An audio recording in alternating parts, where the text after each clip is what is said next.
शांति। 8 मार्च 2023 की साकार मुरली से होमवर्क। आज की मुरली से हम लक्ष्य लेंगे मन मनाभव और स्वदर्शन चक्र के यथार्थ अर्थ को समझकर सबको संदेश देने की सेवा करनी है। मन मनाभव का अर्थ है, सबसे पहले बाबा ने आज की मुरली में बताया कि बाप की याद में रहकर बाप के ऑक्यूपेशन और बाप की बायोग्राफी को स्मृति में रखना है। बाप का जो बायोग्राफी है उसमें बाप कैसे आते हैं, कब आते हैं, बाबा का गुण क्या है, शक्तियाँ क्या है और क्या करते हैं, ये सब आज की मुरली में बाबा ने बताया। तो बाप को याद करना अर्थात बाप के ऑक्यूपेशन को याद करना, बाप के लिए वो ऑक्यूपेशन है, बाप का वो कर्तव्य है और हमारी वो प्राप्तियां हैं।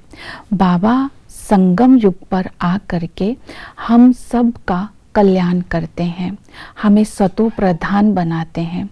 बाबा भोला व्यापारी बन करके हमारा कखपन लेते हैं और हमें हीरे देते हैं, अर्थात हमारा कखपन ले लेते हैं और हमें सतोगुणी बना देते हैं। ये बाप का ऑक्यूपेशन है।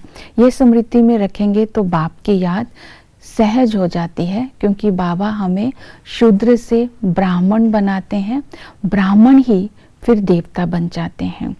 तो इसी तरह मन मनाभव का दूसरा अर्थ यही है, बाबा की श्रीमत पर चलकर सतो प्रधान बनना। तो आज की मुरली में बाबा ने श्रीमत दी है कि विचार सागर मंथन करो, सतयुग से लेकर त्रेता के अंत तक कितनी संप्रदाय की वृद्धि हुई। तो इस तरह जब हम विचार सागर मंथन करते हैं और ज्ञान के पॉइंट्स को धारण कर उन आत्माओं को ज्ञान देते हैं, जब उनमें ज्ञान का बीज बोते हैं तो वो आत्मा इस ज्ञान में निकल आती हैं जो देवता कुल की होती हैं। तो इस तरह ये ज्ञान समझाना है कि स्वर्ग लड़ाई में मरना अर्थात स्वर्ग पधारना, इसका मतलब है कि जब हम बाबा का ज्ञान लेते हैं तो विकारों के युद्ध करते करते मरते हैं, तो सतयुग या त्रेता में जन्म लेते हैं। दूसरा ये बताना है कि ज्ञान के वाण है, योग के वाण है, कोई और बाण नहीं है जिसको मारा गया युद्ध के मैदान में, जो ज्ञान के बाण।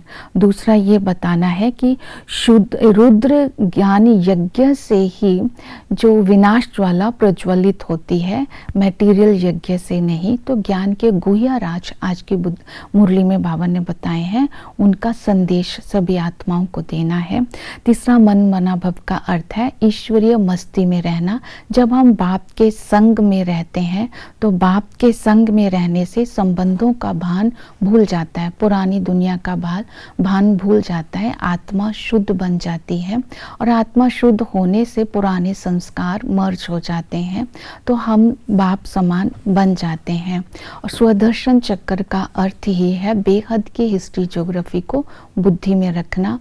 तो बेहद की हिस्ट्री ज्योग्राफी में बाबा ने बताया कि आत्मा कैसे चक्कर लगाती है, कैसे पुनर्जन्म लेती है, आत्मा कैसे सतो रजो तमो में आती है।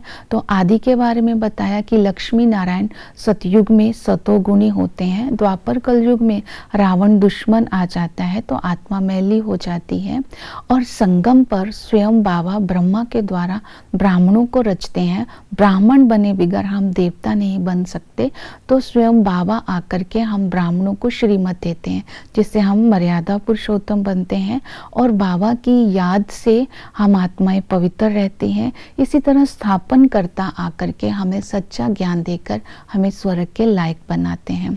तो इस तरह हमें ये ज्ञान स्वयं में धारण करके सबको संदेश देना है, तो हमारा और सबका कल्याण हो जाएगा। ओम शांति।